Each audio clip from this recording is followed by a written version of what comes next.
എന്നോട് ചോദിക്കാൻ വരണ്ട. വി.ഡി. സതീശൻ കലിതുള്ളുമ്പോൾ മാധ്യമങ്ങളുടെ ചോദ്യങ്ങൾക്ക് മുമ്പിൽ കീറി മുറിക്കുന്ന ഉത്തരവും നൽകുന്നുണ്ട്. ഒരു വാർത്തയും കിട്ടിയില്ലെങ്കിൽ കോൺഗ്രസിന്റെ നെഞ്ചത്ത് കയറാൻ വരണ്ട എന്നും സതീശൻ തുറന്നടിക്കുകയാണ്.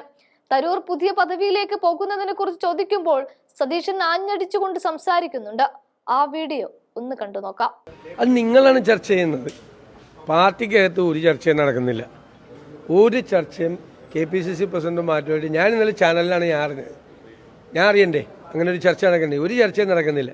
ഇതൊക്കെ കോൺഗ്രസ് ഹൈക്കമാൻഡ് തീരുമാനിക്കേണ്ട കാര്യങ്ങളാണ്. അവർ ഉചിതമായ സമയത്ത് ഉചിതമായ തീരുമാനം അവരെടുക്കും. ഇവിടെ ഒരു ചർച്ചയും അത് സംബന്ധിച്ച് ഇവിടെയോ ഡൽഹിയിലോ നടക്കുന്നില്ല.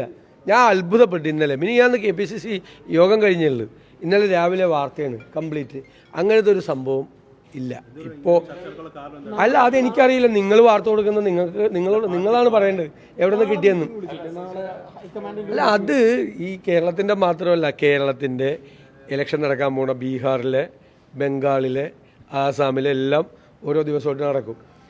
ഓരോ സമയമായിട്ട് നടക്കും. പ്രധാനപ്പെട്ട ലീഡേഴ്സിനെ ഡൽഹിയിലേക്ക് വിളിപ്പിച്ചിട്ട് അത് എങ്ങനെയാണ് തെരഞ്ഞെടുപ്പിൻ്റെ കാര്യങ്ങൾ, അതിൻ്റെ റോഡ് മാപ്പ് നിശ്ചയിക്കുന്ന. ഒരു വർഷം മുമ്പ് അങ്ങനെ ACC ചെയ്യും. എല്ലാ സംസ്ഥാനങ്ങളെയും വിളിപ്പിച്ചിട്ടുണ്ട്. അത് നിങ്ങൾക്കത് അറിയാം. എന്നിട്ട് ഇത് കേരളത്തിലും മാത്രം ഇവിടുത്തെ എന്തോ പ്രശ്നമുള്ളതുകൊണ്ട് സംസാരിക്കുക. അതെല്ലാ ഈ അടുത്ത വർഷം 2026 ഇലക്ഷൻ നടക്കാൻ പോകുന്ന എല്ലാ സംസ്ഥാനത്തെയും നേതാക്കളെ ഡൽഹിക്ക് വിളിപ്പിച്ചിട്ടുണ്ട്. നിങ്ങൾ എല്ലാ ദിവസവും ഈ കോൺഗ്രസിൽ തർക്കമാണ്, കോൺഗ്രസിൽ ബഹളമാണ് എന്ന് പറഞ്ഞാൽ ഓരോരുത്തരും ഓരോ ദിവസം വാർത്ത കൊടുക്കുകയാണ്. ഞങ്ങളുടെ കൂട്ടത്തിൽ ഒരു തർക്കമില്ല. ഒരു പാർട്ടിയിലുള്ള തർക്കവും ഞങ്ങളുടെ പാർട്ടിയിലില്ല. അങ്ങനെ ആരും വിചാരിക്കണ്ട. അല്ല, അദ്ദേഹം വേറൊരു വിഷയത്തിൽ അദ്ദേഹം അഭിപ്രായം പറഞ്ഞതല്ലേ? അതിനെന്താണ്? അദ്ദേഹം ഒരു വിഷയത്തിൽ അദ്ദേഹം അഭിപ്രായം പറഞ്ഞു. അപ്പം ഞങ്ങൾ അദ്ദേഹമായിട്ട് വഴക്കിട്ടോ, പിണങ്ങിയോ? ഒന്നുമില്ല. അതിൻ്റെ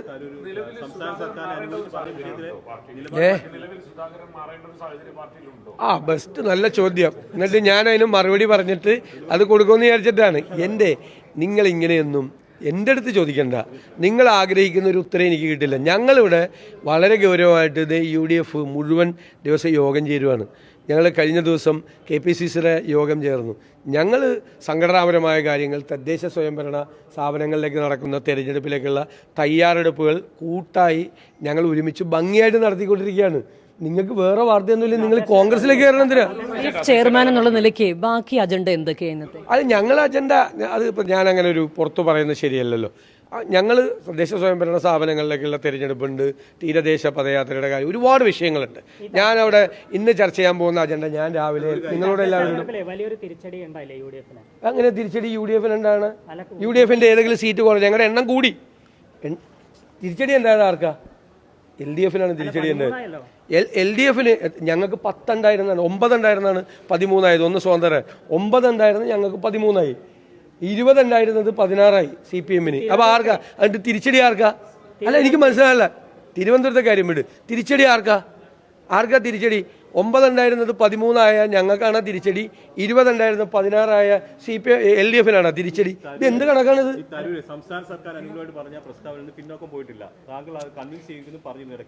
അതൊക്കെ ഞങ്ങളുടെ പാർട്ടിക്കകത്ത് അതൊക്കെ നിങ്ങളോട് പറയേണ്ട ആവശ്യമില്ല. ഞങ്ങൾ തമ്മിൽ സംസാരിക്കും. ഞാൻ പറഞ്ഞല്ലോ, നിങ്ങൾ ഇതൊന്ന് രാവിലെ നല്ലൊരു ദിവസമായിട്ട് രാവിലെ എൻ്റെയിൽ നിന്ന് കോൺഗ്രസിനെതിരായിട്ടോ UDFനെതിരായിട്ടോ അല്ല ഏതെങ്കിലും നേതാക്കന്മാർക്കെതിരായിട്ടോ ഒരു വാർത്ത കിട്ടൂല.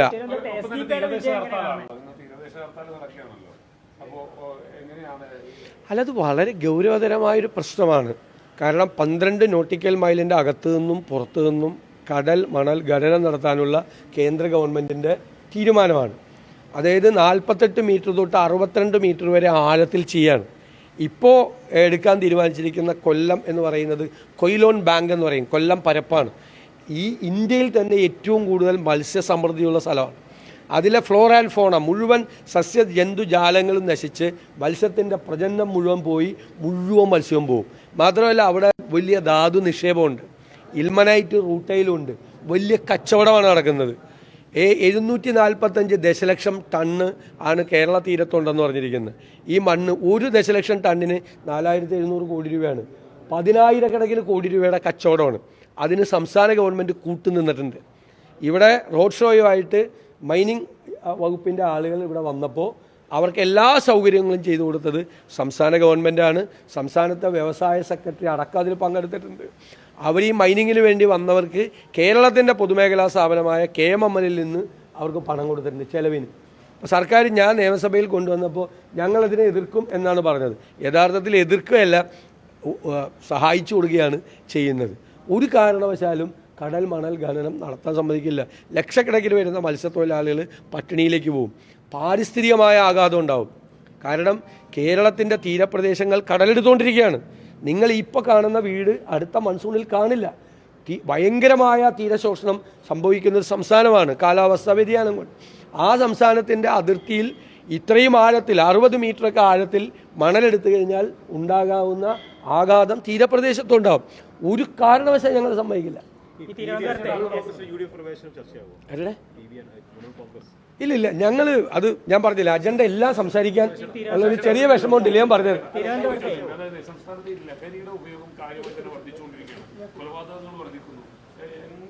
ഞങ്ങൾ അസംബ്ലിയിൽ ഗൗരവമായി ഈ വിഷയം കൊണ്ടുവന്നു.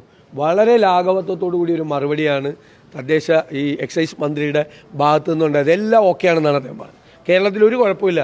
എൻ്റെ കുറേ ഓൾ ഇന്ത്യ സ്റ്റാറ്റിസ്റ്റിക്സ് പറഞ്ഞു കേരളം അപകടത്തിലാണ്. കേരളത്തിൻ്റെ ഫസ്റ്റ് പ്രയോറിറ്റി ലഹരിമരുന്ന് വ്യാപനം തടയുന്നതിലാണ്. എൻഫോഴ്സ്മെൻറ്റ് പരാജയമാണ്. കേരളത്തിൽ വിമുക്തി എന്ന് പറയുന്ന ബോധവൽക്കരണ പരിപാടി ഒരു ഇമ്പാക്റ്റും ഉണ്ടാക്കുന്നില്ല. കേരളത്തിൽ കെമിക്കൽ അടക്കം MDMA അടക്കമുള്ള എല്ലാ ലഹരി വസ്തുക്കളും അവൈലബിളാണ്. കേരളത്തിൽ വയലൻസ് വർദ്ധിച്ചിരിക്കുന്നു. വയലൻസിൻ്റെ അക്രമത്തിൻ്റെ സ്വഭാവം മാറിയിരിക്കുന്നു. കുടുംബങ്ങളിൽ പോലും ആളുകൾ മറച്ചു വയ്ക്കുകയാണ്. സ്ഥാപനങ്ങളിൽ, കുടുംബങ്ങളിലൊക്കെ നമുക്ക് പുറത്തു പറയാൻ പറ്റാത്ത രീതിയിലുള്ള ഗുരുതരമായ വിഷയങ്ങൾ ലഹരിമരുന്ന് കൊണ്ട് ഉണ്ടാകുന്നുണ്ട്.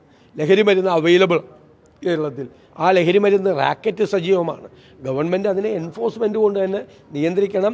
ജനങ്ങളുടെ ഇടയിൽ, ചെറുപ്പക്കാരുടെ ഇടയിൽ, കുടുംബങ്ങൾക്കിടയിൽ വലിയ തോതിലുള്ള എല്ലാവരും ചേർന്ന് ഞങ്ങൾ 2022 ഇത് പറഞ്ഞു. പൂർണ്ണ പിന്തുണ ഞങ്ങൾ സർക്കാർ വാഗ്ദാനം ചെയ്തു. 2024 എത്തിയപ്പോൾ വീണ്ടും ഈ വിഷയം സർക്കാരിൻ്റെ ശ്രദ്ധയിൽപ്പെടുത്തി. പക്ഷേ ഒരു തണുപ്പൻ നയമാണ് ഇത്. കേരളത്തെ ഒരു കാലത്തും ഇല്ലാത്ത അപകടത്തിലേക്ക് എത്തിക്കും. ആ ഈ വാർത്തകളാണ് പുറത്തു വന്നുകൊണ്ടിരിക്കുന്നത്. അപകടത്തിലേക്കാണ് കേരളം. അതൊക്കെ ഇതിനു മുമ്പും ജയിച്ചിട്ട് ഞാൻ വേറെ 2-3 പഞ്ചായത്തിലെ കണക്ക് പറയട്ടെ. അല്ല, വേറെ പഞ്ചായത്തിലെ കണക്ക് പറയട്ടെ.